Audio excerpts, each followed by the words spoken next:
ଜନଙ୍କୁ ବିଷ୍ଣୁ ପ୍ରାୟମଣେ ନମଇ ତାହାଙ୍କ ଚରଣେ ତୁଣ୍ଡେ ବୋଲଇ ହରି ହରି ଭୋ ଜଗନ୍ନାଥ ଦଇତାରି।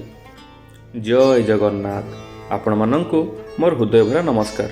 ଆସନ୍ତୁ ଶୁଣିବା ଆମ ରସିକ ନାଗର କାଳିଆ ସାନ୍ତ ବ୍ରହ୍ମାଣ୍ଡ ନାୟକ ଶ୍ରୀ ଜଗନ୍ନାଥଙ୍କର ଜଣେ ପ୍ରିୟ ଭକ୍ତଙ୍କର କଥା।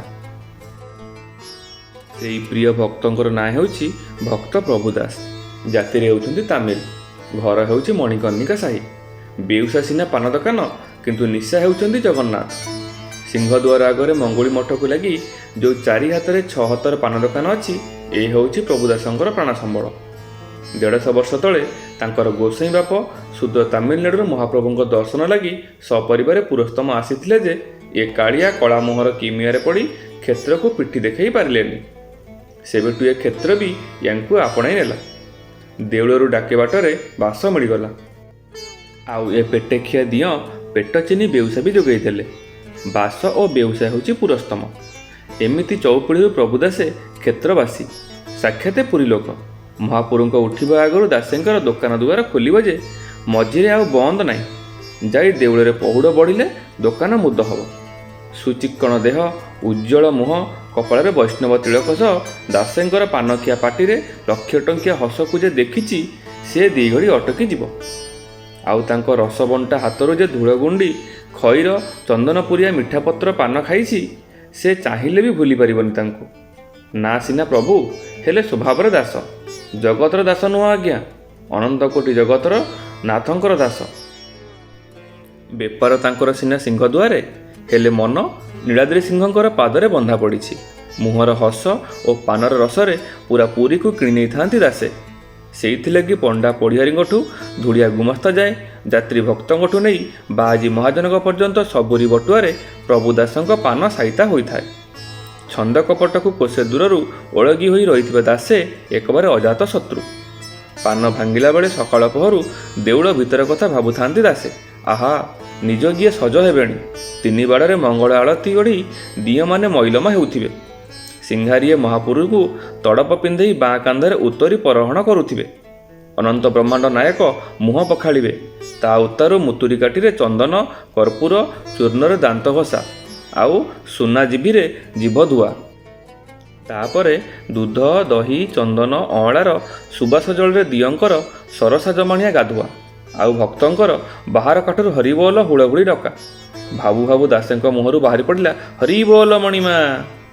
ପଣ୍ଡାଙ୍କୁ 2 ଖଣ୍ଡି ପାନ ବଡ଼ଉ ବଡ଼ଉ ଆଖି ଛଳଛଳ ହୋଇଗଲା ତାଙ୍କର। ଓଠ ପାଖରେ ଲୁହକୁ ଦେଖି ପଣ୍ଡା ସାଆନ୍ତେ ପଚାରିଲେ, କି ହୋ, କୋଉ ଦୁନିଆରୁ ଆଇଲ ଦାସେ? ଦାସେଙ୍କ ଓଠରେ ସେ ହସଧାରକ ପୁଣି ଫୁଟି ଉଠିଲା। ଫେଣେ ପାନ ଭାଙ୍ଗିବାରେ ଲାଗିଲେ ଦାସେ। ଆଉ ମନ ଯାଇ ପୋଖରିଆରେ। ମହାପୁରୁ ଗାଧେଇଲା ବେଳକୁ ଖୁରି ନାହାକେ ମଣିମାଙ୍କୁ ତାଙ୍କର ରାଶି ନକ୍ଷତ୍ର ଶୁଣାଉଥିବେ। ପଢ଼ିଆରୀ ବେହେରଣ ଧୁକୁଡ଼ି ଦୁଆରେ ବେତ ଧରି ସଜାଗ ଥିବେ। ନିତ୍ୟକର୍ମ ବଢ଼େଇ ସାଆନ୍ତେ ବାର ଲାଗି ହୋଇ ବେଶ ହେବେଣି। ଚାଙ୍ଗଡ଼ା ମେକାପେ ବସ୍ତ୍ର ଯୋଗେଇବେଣି। ଖୁଣ୍ଟିଆ ମାଳଚୂଳ ନେଇ ଛାମୁରେ ହାଜିରା ହେବେଣି। ଆଉ ସିଂହାରିଏ ବେଶ ବଢ଼େଇ ଗରାବଡ଼ଠୁ ହତୁଆଣି ନେଉଥିବେ। ଗଭା, ଗୁଣା, ଝୁମ୍ପା ଲଗେଇ ମଣିମା ଆହୁରି ଝଟକୁଥିବେ। ତେଣେ ଜୟ ବିଜୟ ଦ୍ୱାର ଫିଟିଲା ବେଳକୁ ଯାତ୍ରୀଏ ଯିବେଣି ସାହାଣ ମେଳାକୁ। ଦାସେ ବେପାରକୁ ଦାଣ୍ଡରେ ପକେଇ ଧାଇଁଲେ 22 ପାହାଚକୁ। ଦୋକାନରେ ପାନ ପାଇଁ ଠିଆ ହୋଇଥିବା ପଣ୍ଡା କାବା ଦେଖିକିରି, ଏ ଗରାଖକୁ ପାନ ନ ଦେଇ ଧପାଲିଛି କୁଆଡ଼େ? ତାଙ୍କୁ ଲାଗିକି ସେଇ ପାନ ଖଣ୍ଡିଏ ଲାଗି ଛିଡ଼ା ହୋଇଥିବା ମହାସୁଆର କହିଲେ, ଜାଣିନୁ କିଏ ମଣି, ଏ ଦାସର ପାନ ବିକା କେବଳ ଗୋଟେ ବାହାନା। ମନଟା ଯାଇ ମହାପୁରୁଙ୍କ ପାଖରେ। ତେଣେ ଭକ୍ତ ଭିଡ଼ରେ ଠେଲି ହୋଇ ଦାସେ ଜଗମୋହନରେ ପହଞ୍ଚିଲା ବେଳକୁ ଜଣେ ଜଟାଜୁଟ ଧରି ରାମାନନ୍ଦୀ ବାଜି ଝାଞ୍ଜ ଧରି ଗାଇ ଚାଲିଛନ୍ତି। ଦାସେ ଦେଖୁଥାନ୍ତି କେଇ ଜଣେ ଗରୁଡ଼ଙ୍କୁ କୁଣ୍ଡେଇ ଆଖି ବୁଜି ଦେଇଛି ଯେ ଧାର ଧାର ଲୁହରେ ତାର ଉତ୍ତରୀ ଭିଜିଗଲାଣି। ବୁଢ଼ୀଟେ ହାତ 2ଟିକୁ ଉପରକୁ ଉଠାଇ ଗାଇ ଚାଲିଛି।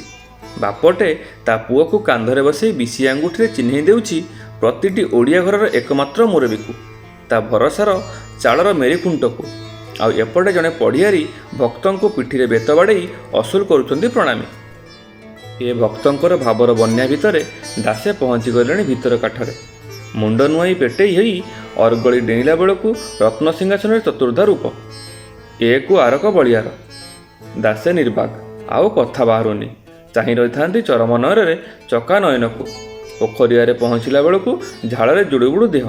ଲୁହରେ ଜଡ଼ସଡ଼ ମୁହଁ, କୋହରେ ଜର ଛାତି, ଆଉ ଭାବରେ ସରସର ମନ। ଖାଲି ନିରୀଖେଇ ଦେଖୁଥାନ୍ତି ପ୍ରଭୁଙ୍କ ରଙ୍ଗ ଅଧରକୁ।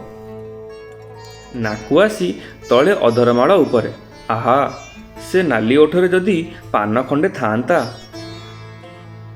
ଦାସେ ପୋଖରିଆରୁ ଲଣ୍ଡାବର୍ତ୍ତ ହୋଇ ଧୁକୁଡ଼ି ଦୁଆର ଦେଇ ବାହାରକୁ ବାହାରିଲା ବେଳକୁ ମୁଣ୍ଡକୁ ପଛେଇ ବୁଲେଇ ଦେଖୁଛନ୍ତି ମହାପୁରୁଙ୍କୁ। କିଏ ଜାଣେ ଆଉ କ୍ଷଣକରେ ଏ ଜୀବ ଥିବ କି ନଥିବ, ଏ ଚର୍ମ ଆଖିଟାରେ ଚକ ଆଖି ଯୋଡ଼ି ହୋଇଥାଉ। ଏମିତି ଭାବିଲା ବେଳକୁ ଭବନୀ ମୁଖ ପାଖରେ ଦେଖା ହୋଇଗଲେ। ରୂପା ଡଙ୍କିରେ ଅବକାଶ ଜଳ ବଢ଼େଇ ଦେଲେ ଦାସଙ୍କୁ। ଦାସେ ରଙ୍କକୁ ନିଧିପ୍ରାୟ ସେ ଜଳକୁ ଗ୍ରହଣ କରି ମୁଣ୍ଡରେ ହାତ ମାରି ଦୌଡ଼ିଲେ ପାନ ଦୋକାନକୁ। ମନଟା ବଡ଼ ଦେଉଳରେ ଛାଡ଼ି ନିରସ ଦେହଟାକୁ ନେଇ ପହଞ୍ଚିଲେ ଜେଗା ମୁଣ୍ଡରେ। ତେଣେ ପାନ ପାଇଁ ଦୋକାନରେ ପାନୁଆଙ୍କର ଆଉ ଗୋଟେ ସାଣ ମେଲା। ଏପରି ସକାଳ ପହରୁ ରାତି 2 ଘଡ଼ି ସରିକି ଦାସେଙ୍କ ପାଖରେ ଗହଳି। ଦାସେ ପାନ ଭାଙ୍ଗିଲା ବେଳେ ମନେ ମନେ ପରଖୁଥାନ୍ତି।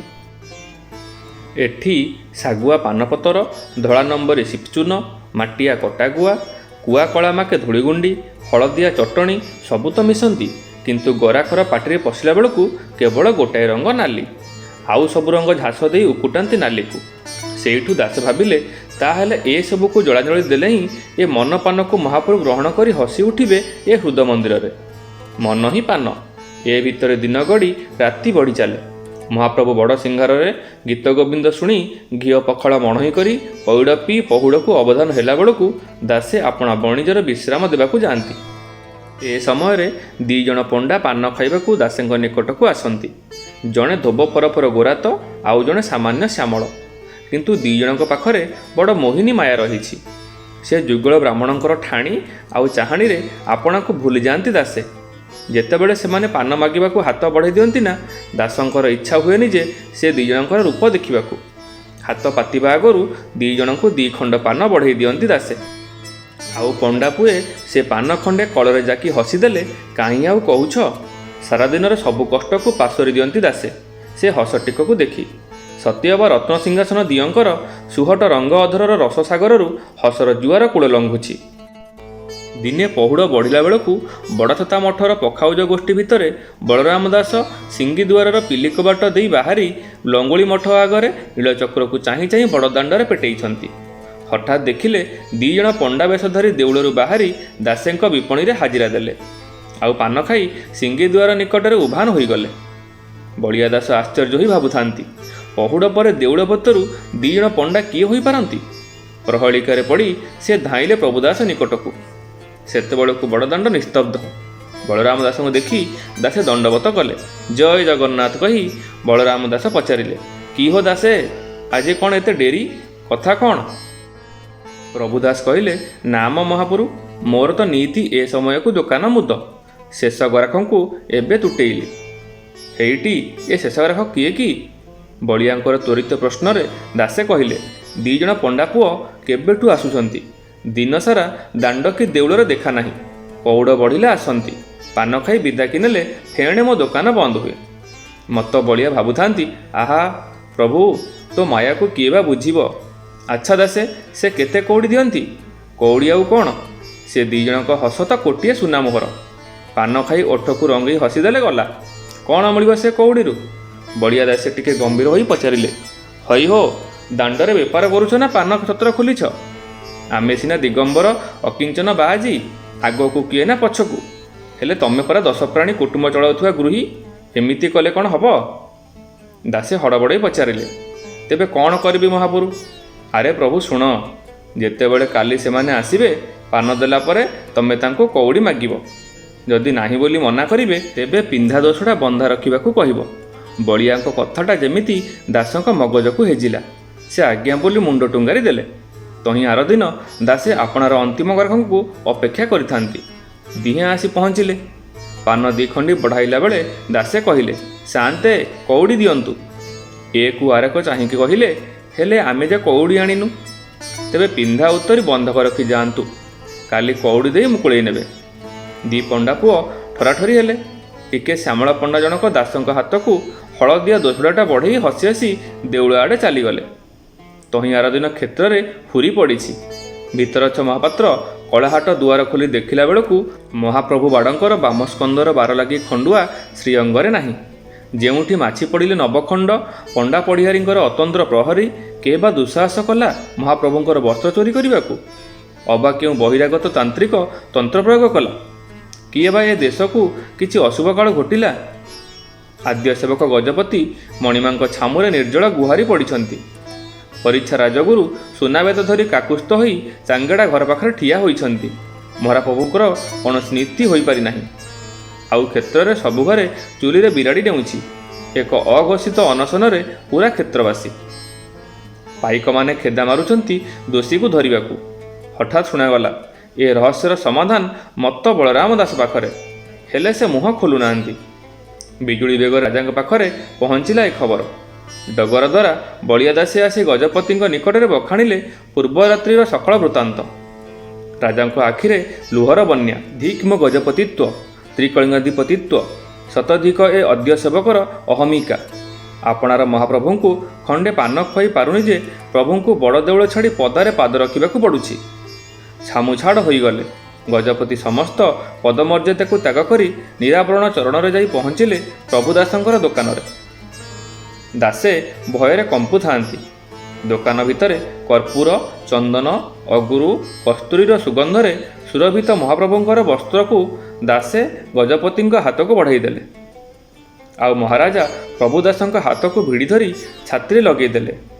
ଏ ସେ ହାତ ଯେଉଁ ହାତରୁ ନିଇତି ମହାପ୍ରଭୁ ପାନ ଖାଉଛନ୍ତି। ଧନ୍ୟ ଏ ହାତ, ଧନ୍ୟ ଏ ଭକ୍ତ। ଏତିକି କହି ସେହିଠାରେ ଗଜପତି ମହାରାଜାଙ୍କର ଛାମୁ ଚିଉଟାରୁ ସନନ୍ଦ ସହିତ ଡିଣ୍ଡିମରେ ଘୋଷଣା କରାଗଲା, ପ୍ରଭୁଦାସ ଆଜିଠାରୁ ମହାପ୍ରଭୁଙ୍କ ଖଟଣି ତାମ୍ବୁଳ ସେବା ପ୍ରଦାନ କରିବେ। ଆଉ ଏହା ଯାବତ୍ ଚନ୍ଦ୍ରାକେ ବଳବତ୍ତର ରହିବ। ପ୍ରଭୁଦାସଙ୍କ ଛାତି କୁଣ୍ଢେ ମୋଟ। ତାଙ୍କରି ସୌଭାଗ୍ୟ ବିଷୟରେ କ'ଣ ବା କୁହାଯାଇପାରେ? ଶାଢ଼ୀ ବନ୍ଧେଇ ସେବାରେ ମୋକରି ରହିଲେ ପ୍ରଭୁଦାସ। ଏବେ ଆଉ ପାନ ଦୋକାନୀ ନୁହଁ, ନୀଳାଦ୍ରି ନାୟକଙ୍କ ହଡ଼ପ ନାୟକ ସେବକ। ସେବେଠାରୁ ଆଜି ପର୍ଯ୍ୟନ୍ତ ପ୍ରଭୁଦାସଙ୍କ ବଂଶୋଦ୍ଭବ ହଡ଼ପ ନାୟକ ସେବକ ଭାବରେ ବିଡ଼ିଆ ସେବା ପ୍ରଦାନ କରୁଛନ୍ତି। ନିତ୍ୟ ଚନ୍ଦନ ଲାଗି ସମୟରେ ହଡ଼ପ ନାୟକ କାନ୍ଧରେ ଦଶାବତାର, ପଟିର ପାନ ବଟୁଆରୁ ଖଣ୍ଡିଏ ଖଣ୍ଡିଏ ତ୍ରିକୋଣ ନଳି ବିଡ଼ିଆ ମହାପ୍ରଭୁଙ୍କୁ ବଢ଼େଇ ଦିଅନ୍ତି। ଆଉ ମଣିମା ମହାପ୍ରଭୁ ପାନ ଖଣ୍ଡେ ମଣୋହି କରି ରଙ୍ଗ ଅଧରକୁ ଆହୁରି ରଙ୍ଗେଇ ଦିଅନ୍ତି। ହସ ଉକୁଟି ଆସେ ସୁହଟ ଅଧରରେ। ବନ୍ଧୁମାନେ, ଆପଣମାନେ ଶୁଣୁଥିଲେ ଭକ୍ତ ପ୍ରଭୁଦାସଙ୍କର ଜଗନ୍ନାଥଙ୍କ ପ୍ରତି ଥିବା ପ୍ରେମ ଓ ଭକ୍ତିର କଥା। ଆପଣଙ୍କୁ ଅଶେଷ ଅଶେଷ ଧନ୍ୟବାଦ। ମହାପ୍ରଭୁ ଜଗନ୍ନାଥଙ୍କ ପାଖରେ ସମସ୍ତଙ୍କ ମଙ୍ଗଳ କାମନା କରି ରହୁଛି। ନମସ୍କାର। ଜୟ ଜଗନ୍ନାଥ। ଜୟ ଶ୍ରୀକୃଷ୍ଣ।